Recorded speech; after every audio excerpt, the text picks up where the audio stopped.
Jacobson missed the jumper. Jacobson puts his shoulders behind his heels, and he is going to miss short a lot. Oh, Bohannon, you know. Bohannon, got it for three. For Iowa's only 0 for 2, so it hasn't taken effect yet. Little teardrop that falls. Iowa only has 4 turnovers in this game. The game against DePaul they lost, they had 19 turnovers. Bohannon finding space from the defender and knocking the shot. And Patrick McCaffrey has to finish that out last possession. Pretty. That one grazed the iron. Comes down into Pencil's hands. The lead is back to 8. Largest lead. There's the three we were talking about. It is. Olensberger, it would be their coach, and they had Dom, who got drafted, a 6'8" shooter. So it's a good league. Bohannon, a tough follow. And just have one possession for ORU. 15 seconds on the shot clock, 30 on the game clock now. Iowa leads by 10. Frederick feeds Bohannon. He'll fake it, fire the open three, and he splashes that one home. It's not going to happen. Ethan Cooperson's got that covered. Don't worry. Okay. Yeah, my stats. So he's going to have to take it. Bohannon. We're not going to call that foul. Then you have to get it right. Garza looked like he may have gotten poked in the eye inadvertently by Sidibe. Instead, it's Bohannon. He knocks down. Foul him, but you can't because they need Garza on the floor. Garza's got 3 fouls. Bohannon finally.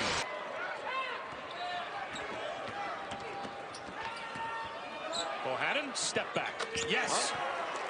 They can do that. TJ Frederick on the other end. 4th turnover for Texas Tech. Bohannon, the trailer. Can't leave him open. It's tough. 8 for 13 from the foul stripe. And a foul.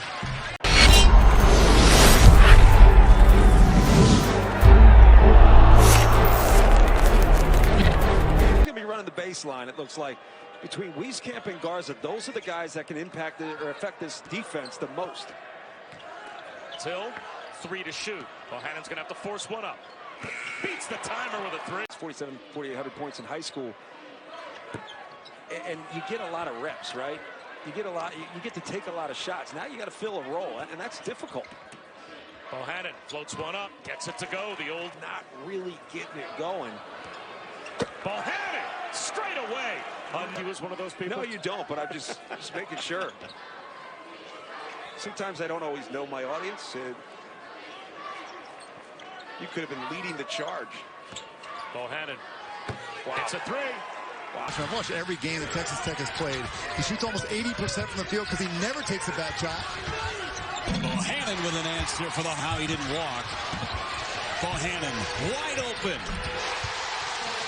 Tech Red Raider fan, guys, we're not hitting shots. We got to drive it in the paint. But when you're wide open and the ball hits it, you're a Division I college basketball player. Let it fly. Bohannon lets it fly for a 3. Yeah, and that DePaul game was as good a start I have seen an opponent put on. was the guy who just had the shot there. In fact, he told us about it. He said he didn't ask for anything except for a meal for him and his wife. That was all he was going to charge for. And the only reason it was happening was because his best friend is there's a Situation for both of these teams. Yeah, anybody that saw there, Fran McCaffrey was not happy with the sloppiness over the last couple possessions that we saw there from the Hawkeyes. Now, this has been both ways. It's been a little bit of a rough game for both teams in terms of the turnovers. Probably 5 minutes or so ago, Paul Mills, coach for Oral Roberts, as we see Jordan Bohannon. They've been relentless, tenacious.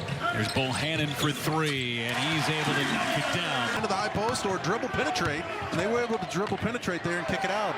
There's Bohannon. And that snaps a 5 with 2. Bohannon with 1, and Bohannon rims it out. Offensive rebound, though, for Garza and Iowa. Well, Bohannon, we were talking to him this morning. He said growing up an Iowa fan is a huge game for him.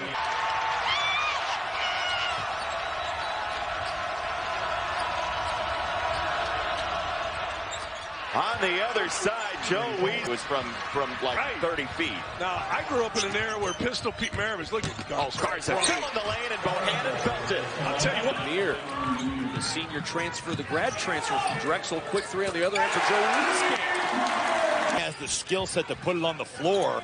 Right now, though, Minnesota not understanding. This is like playing Michigan State. Bucket. And Iowa running the other way. Back-to-back looks from Minnesota, getting terrific looks from three, but the transition defense has not. As soon as you say about how good and locked in Iowa's defense is, you have a total breakdown on the weak side of that pick and roll. Those are the things, if you want to win games in this league, that cannot happen. Frederick will try the contested three, and it drops. See him leak right into that play. Oturu had really pushed Garza up that lane. How about this battle, though? You love to see when a guy cannot practice. Shooting is such a rhythm deal. And when you haven't been able to do it, C.J. Frederick. And an easy pickings for Wieskamp. So that will drive you. Bohannon on the move. Wieskamp wanted to pull the trigger, just couldn't do it. And Connor McCaffrey was setting him up with a screen. Talk about understanding the hot hand. Nice catch, and Garza able to regather him. He is so important for what Iowa's doing. Now I'm going to show off the range, too. Hope that Eric Curry can get healthy and get back on the court. Is the rehab the hardest part? Yeah, because it's monotonous. You know, you lose track. You almost feel like you're not a part of the team at all times because they're out practicing, you're out rehabbing. The state of Michigan by one service, and he is playing big right now. A rhythm. Again, the decision to shoot the ball is made easier because the passes are on time and on target. And when he gets rolling, he can make shots with his shoulders not square. There's Wieskamp. Confidence in that jump shot. He should. So does he. Another one. Wieskamp sticking right with it. Good thing. Out the first 25 minutes of this one.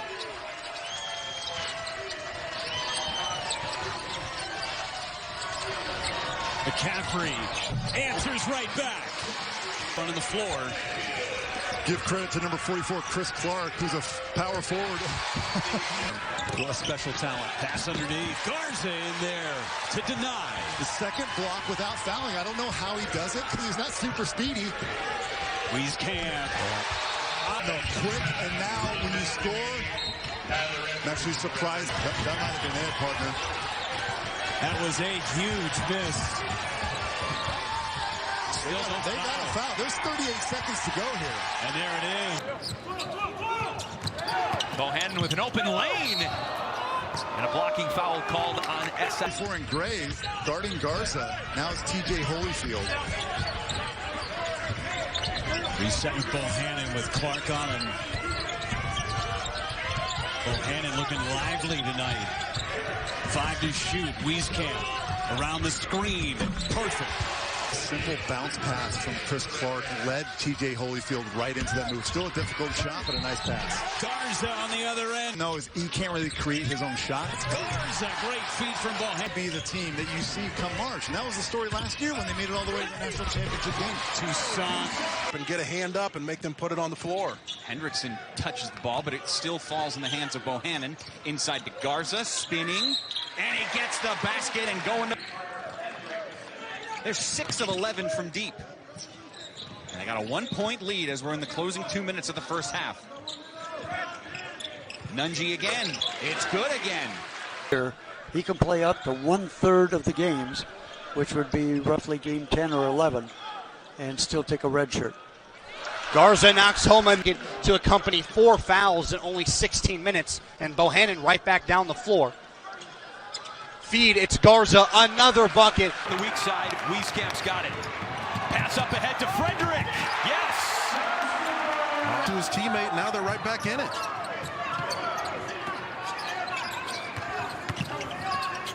Wieskamp from Bohannon. Down to Bohannon.